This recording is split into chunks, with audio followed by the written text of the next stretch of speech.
Bismillahirrahmanirrahim. Innal hamdalillah nahmaduhu wa nasta'inuhu wa nastaghfiruh wa na'udzu billahi min shururi anfusina wa min sayyiati a'malina. Man yahdihillahu fala mudilla lahu wa man yudlilhu fala hadiyalah. Wa asyhadu an la ilaha illallah wahdahu la syarikalah wa asyhadu anna Muhammadan 'abduhu wa rasuluh. Amma ba'd. Rabbi shrah li sadri wa yassir li amri wahlul 'uqdatam min lisani yafqahu qawli. Rabbi zidni 'ilma warzuqni fahma. Allahumma inna nas'aluka ilman nafi'a wa rizqan tayyiba wa amalan mutaqabbala. Assalamualaikum warahmatullahi wabarakatuh. Apa khabar jemaah kita di Masjid An-Naim pada malam ini? Ustazah harap semuanya dalam keadaan yang sihat sejahtera hendaknya dan juga sudah bersedia untuk ikuti sambungan perbincangan kitab kita, iaitu kitab Wiqayatul Insan. Dan Alhamdulillah pada malam ini kita akan masuk ke satu lagi subtopik yang tidak kurang pentingnya. Jika masih ingat lagi pada minggu lepas kita ada membincangkan berkenaan dengan benteng ghaib, yang mana kita fokus pada membenteng diri dengan zikir kepada Allah. Jadi topik zikir kepada Allah itu masih lagi kita teruskan. Kalau kita lihat pada subtopik kita yang berikutnya di muka surat 502 di sini, okey. Kita lihat muka surat 502 ada menceritakan kepada kita ataupun menampilkan kepada kita dengan sebuah perbincangan bertajuk keutamaan zikir. Jadi pada minggu lepas kita dah bincangkan bahawa zikir kepada Allah Subhanahu Wa Taala adalah senjata yang mampu untuk menepis sebarang gangguan daripada jin dan syaitan. Dan pada malam ini kita akan bincangkan bagaimana keutamaan ataupun apakah yang terdapat, apakah keutamaan yang terdapat pada zikir yang kita lantunkan kepada Allah Subhanahu Wa Taala. Di sini ada beberapa hadis yang dibawakan kepada kita, yang mana saya lihat hadis-hadis ini merupakan perbincangan yang mengingatkan kepada kita bahawa zikir kepada Allah adalah satu amal perbuatan yang amat dituntut di dalam agama kita dan juga untuk diri mereka yang bergelar Muslim. Jadi kalau kita lihat pada perenggan yang pertama, ada sebuah hadis yang dinyatakan kepada kita di situ tentang sabda Nabi SAW. Apa kata Nabi SAW di dalam hadis ini? Ada sebuah hadis dari Abu Darda radhiyallahu an yang mana dia berkata, saya nyatakan di sini hadis yang dalam bahasa Arab, iaitu Nabi SAW bersabda, ala unabbi'ukum bi khairi a'malikum wa azkaha inda malikikum wa arfa'iha fi darajatikum wa khairil lakum min a'ta'i dhahabi wal waraqi wa khairil lakum min an talqaw aduwakum fatadribu a'naqahum wa yadribu a'naqakum. Dalam hadis ini Nabi SAW mengkabarkan kepada kita dengan amalan yang mana Nabi kata, mahukah kalian aku maklumkan, aku beritahu kepada kalian dengan satu amalan yang paling baik. Nabi kata apa tadi? Bi khairi a'malikum, amalan yang paling baik, wa azkaha, amalan yang paling suci di sisi Tuhan kalian, inda malikikum. Dan kemudian Nabi kata apa? Wa arfa'iha, iaitu amalan yang paling tinggi ataupun amalan yang paling tinggi yang boleh menaikkan darjat diri kalian. Seterusnya Nabi kata serta amalan yang paling baik. Di sini Nabi sebutkan wa khairil lakum min a'ta'i dhahabi wal waraqi, iaitu amalan yang paling baik daripada kalian menginfakkan harta kalian daripada sudut emas dan perak. Kemudian Nabi juga kata ia merupakan amalan yang paling baik daripada kalian pergi ke medan perang yang mana kalian memenggal leher musuh kalian dan musuh kalian memenggal leher kalian. Jadi di kalangan para sahabat ini pun menjawab qalu bala. Mereka pun kata beginilah ya, mereka kata kepada Nabi sallallahu alaihi wasallam ni, kalau lihat pada terjemahan ini juga ada sebagaimana yang terdapat dalam kitab kita. Jadi dalam hal ini para sahabat pun menjawab, ya wahai Rasulullah, dan Nabi memberikan jawapan yang simple, ya, jawapan yang begitu ringkas kepada mereka. Nabi kata apa? Zikir kepada Allah. Tadi keutamaannya, Masya Allah Tabarakallah ya, begitu banyak Nabi sebutkan. Tak salah ada 5 ya tadi kan. Nabi kata apa? Amal perbuatan yang paling baik, perbuatan yang paling suci di sisi Allah Subhanahu Wa Taala, perbuatan yang boleh meninggikan darjat kita, amal perbuatan yang mana lebih baik daripada kita menginfakkan harta kita daripada sudut emas dan perak itu, dan juga sesuatu perkara yang lebih baik daripada kita pergi ke medan perang, yang mana dalam medan perang itu kita mati syahid ataupun kita bersungguh-sungguh memerangi musuh. Ada 5 yang Nabi SAW sebutkan. Dan Nabi SAW di sini, Nabi beritahu kepada kita, amalannya begitu simple sekali. Nabi terus kata apa? Zikrullah, zikir kepada Allah. Dan sebab itu kita lihat di sini, ada juga sebuah riwayat yang lainnya, yang mana Nabi SAW pernah menyebutkan tentang golongan yang digelar sebagai Al-Mufarridun. Ya, siapa Al-Mufarridun? Ada dalam satu keadaan di mana Nabi SAW bersabda kepada para sahabat. Apa kata Nabi SAW kepada para sahabat?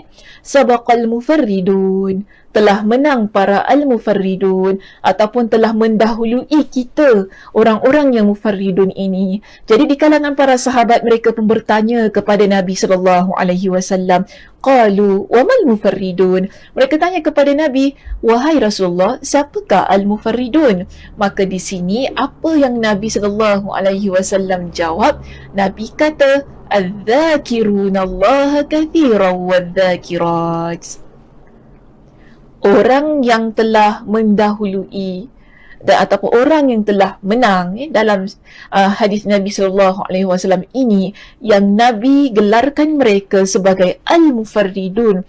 Nabi sebut sebagai insan yang banyak berzikir kepada Allah, tidak kira sama ada ia di kalangan lelaki maupun wanita. Dan ada seorang lelaki, ya, dia pernah datang kepada Nabi SAW dalam keadaan yang mana dia pun bertanya kepada Nabi, wahai Rasulullah, sesungguhnya syariat Islam sudah terlalu banyak membebani saya. Maksudnya, dia kata syariat Islam ni semua, solat, puasa, bayar zakat, bersedekah, apa-apalah perkara yang terdapat dalam syariat Islam ni, semua dia dah lakukan. Ya, perkara-perkara yang menjadi beban, berbentuk ibadah, berbentuk syariat ini, dia telah laksanakan. Lalu dia tanya kepada Nabi, ataupun dia minta kepada Nabi dalam hadis ini, dia kata, beritahukanlah kepada saya suatu amal yang mudah untuk saya lakukan. Jadi dia minta kepada Nabi, ajarkan kepada saya, beritahu kepada saya suatu amal yang mudah untuk saya laksanakan di samping amalan-amalan yang sudah saya laksanakan. Iaitu solat, puasa, mentaati ibu bapa, kan, berbakti kepada ibu bapa, menjadi suami yang berusaha, bertanggungjawab, itu semua sudah dilaksanakan.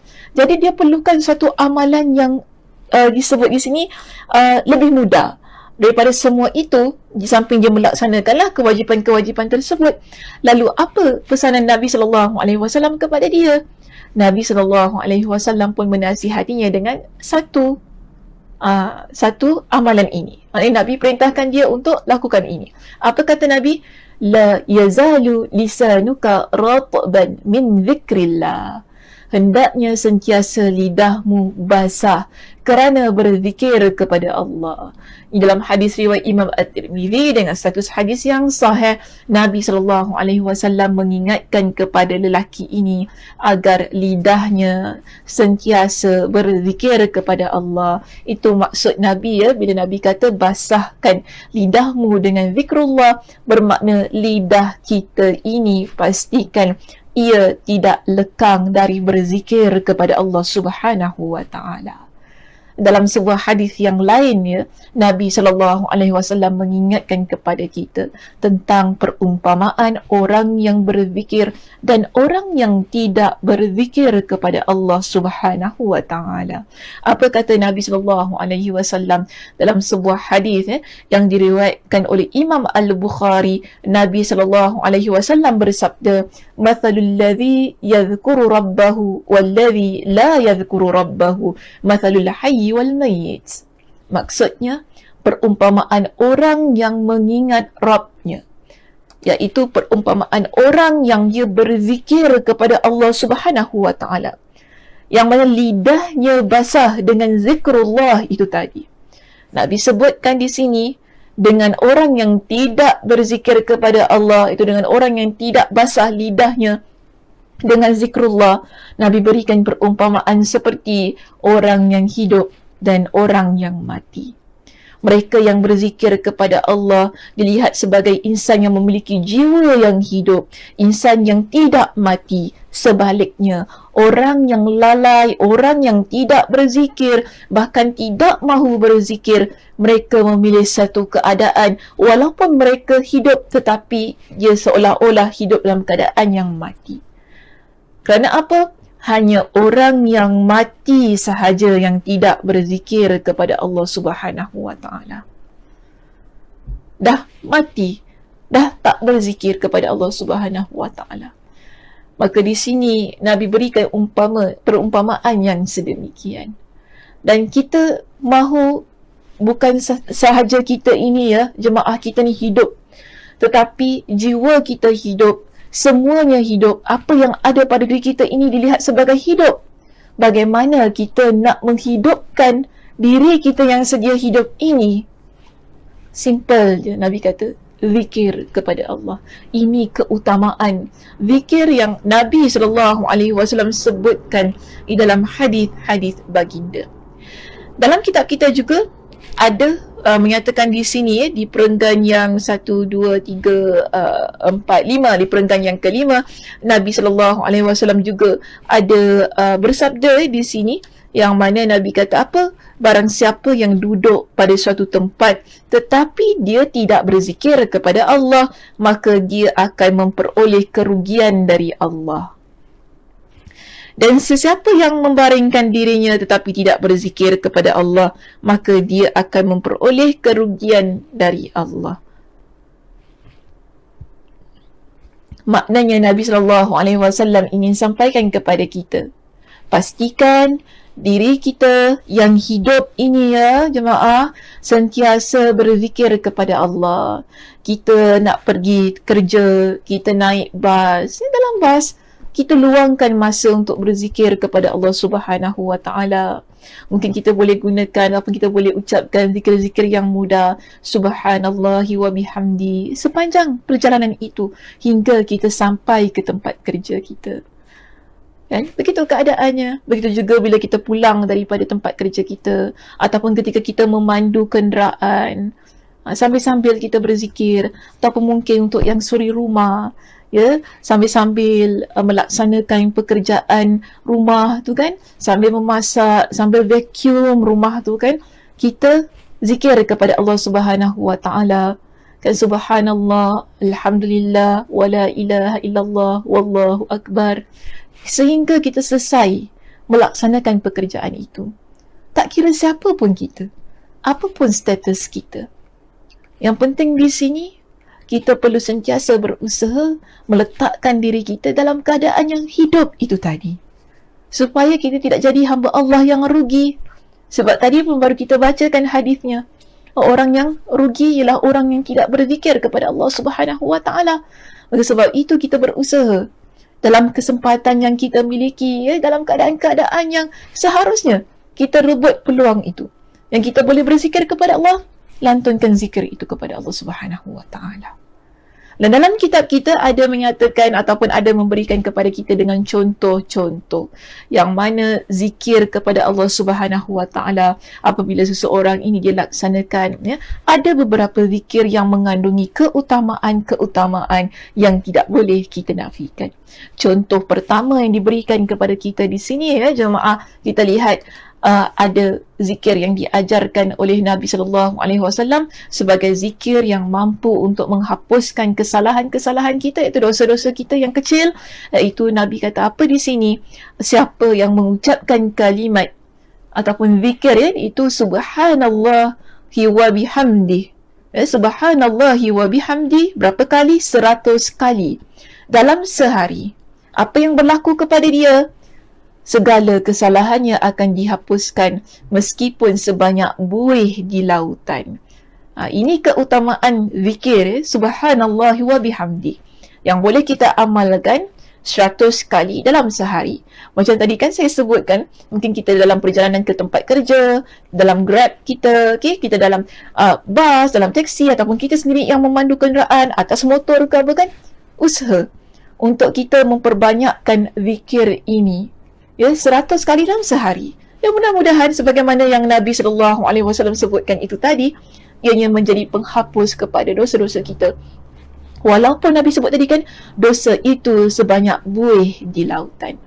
Pada contoh yang kedua, Nabi SAW mengajarkan kepada kita hampir sama jugalah zikirnya di sini, iaitu zikir subhanallah wa bihamd, subhanallah subhanallah wa bihamdihi. Saya salah lihat dalam kitab, cuba apa ni, lihat adakah betul kitab dan slide saya di sini. Okey, kita lihat di sini. Ada zikir yang Nabi SAW sebutkan. Nabi kata apa? Ada 2 kalimat yang ringan di lisan kita, maknanya mudah kita ucapkan zikir itu. Namun dalam keadaan zikir ini dia ringan di lidah, yang mudah kita ucapkan, bila kita baca, bila kita sering ucapkan, ia akan memberatkan timbangan kita di hari kiamat. Dan ia adalah kalimat yang dicintai, yang disukai Allah Subhanahu wa taala. Hadis ini riwayat Imam Al-Bukhari, diriwayatkan oleh Imam Al-Bukhari. Apa zikirnya, apa perkataannya? Okey, Nabi sallallahu alaihi wasallam pun menyebutkan subhanallah wa bihamdihi subhanallahil azim. Jadi tadi Nabi kata apa? Ada 2 bukan? Okey, kita ada 2 kalimat yang mana Nabi sebut ia ringan di lisan, namun ia memberatkan timbangan kita dan merupakan kalimat yang paling dicintai Allah Subhanahu wa taala. Apakah 2 kalimat itu? Apakah zikirnya? Nabi sebutkan kepada kita di sini, subhanallahi wa bihamdi. 1. 2, subhanallahil azim. Kita gabungkan kedua-dua zikir tersebut lalu kita baca setiap hari.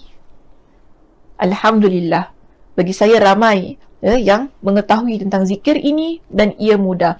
Memang benarlah yang disebut oleh Nabi, ia adalah zikir ataupun kalimat yang ringan di lisan kita.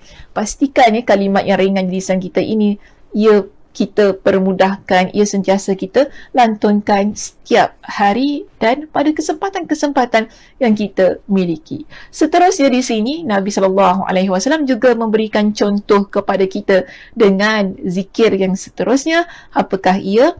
Di sini ada sebuah hadis yang mana Nabi SAW sebutkan, aku mengucapkan subhanallah walhamdulillah wala ilaha illallah wallahu akbar, lebih aku sukai, iaitu lebih aku cintai daripada terbitnya matahari.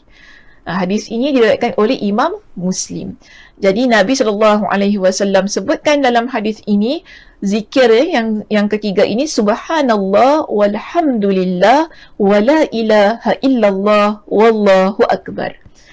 Okey, iaitu maha suci Allah, tiada Tuhan selain Allah dan Allah maha besar. Jadi boleh rujuk dalam kitab kita memang ada telah disenaraikan di situ. Jadi di sini saya cuma pindahkan sahaja hadis-hadis tersebut dalam slide ini. Nanti boleh di-refer kembali ya apa yang terdapat dalam kitab kita lah bagi mereka yang memiliki kitabnya. Baik, seterusnya di sini ada satu lagi, ada satu lagi zikir. Sebenarnya ada 1, 2, 3 lah, ada 3 lagi zikir. Tetapi saya nak ambil zikir yang terakhir yang Nabi SAW ajarkan kepada kita, iaitu Nabi SAW sebutkan zikir ini sebagai perbendaharaan syurga, iaitu harta benda yang memenuhi syurga. Apa kata Nabi? Boleh lihat ya jemaah di muka surat 503 di perenggan yang terakhir sekali. Rasulullah SAW bersabda kepada saya, iaitu di sini Abu Musa Al-Ash'ari, dia menceritakan tentang sabda Nabi SAW ini. Jadi dia kata Rasulullah SAW bersabda kepada saya, mahukah kamu saya tunjukkan pada salah satu perbendaharaan syurga, iaitu harta benda yang ada dalam syurga. Jadi, apa kata Abu Musa Al-Ash'ari radhiyallahu an di sini? Dia pun kata, ya, tentu wahai Rasulullah. Dan baginda pun bersabda, ucapkanlah la haula wa la quwwata illa billah. Simple kan? Ringkas saja zikirnya. Tak panjang pun. Senang saja. Nabi kata apa? La haula wa la quwwata illa billah, iaitu tiada daya dan upaya kecuali dengan kekuatan Allah. Kalimat ini disebut oleh Nabi SAW, ataupun zikir ini disebut oleh Nabi SAW sebagai perbendaharaan yang terdapat dalam syurga. Dalam syurga ini ada banyak perbendaharaan. Jadi antaranya ialah kalimat la haula wa la quwwata illa billah. Masya Allah, tabarakallah. Jemaah, setiap zikir yang ditampilkan pada malam ini adalah zikir-zikir yang ringkas, mudah, dan sesiapa saja di kalangan kita boleh melaksanakannya. Dan seharusnya dalam hidup kita ini Nabi SAW telah mengajarkan kepada kita dengan zikir-zikir yang ringkas, yang mana ia merupakan satu peluang untuk kita beramal dengan zikir tersebut, bagi kita merebut keutamaan-keutamaan zikir dan juga keutamaan-keutamaan yang terkandung pada zikir-zikir itu tadi. Dan jangan lupa, zikir yang kita ucapkan ataupun zikir yang kita basahkan pada lidah kita ini, ia adalah senjata bagi mendinding diri kita dari gangguan jin dan syaitan.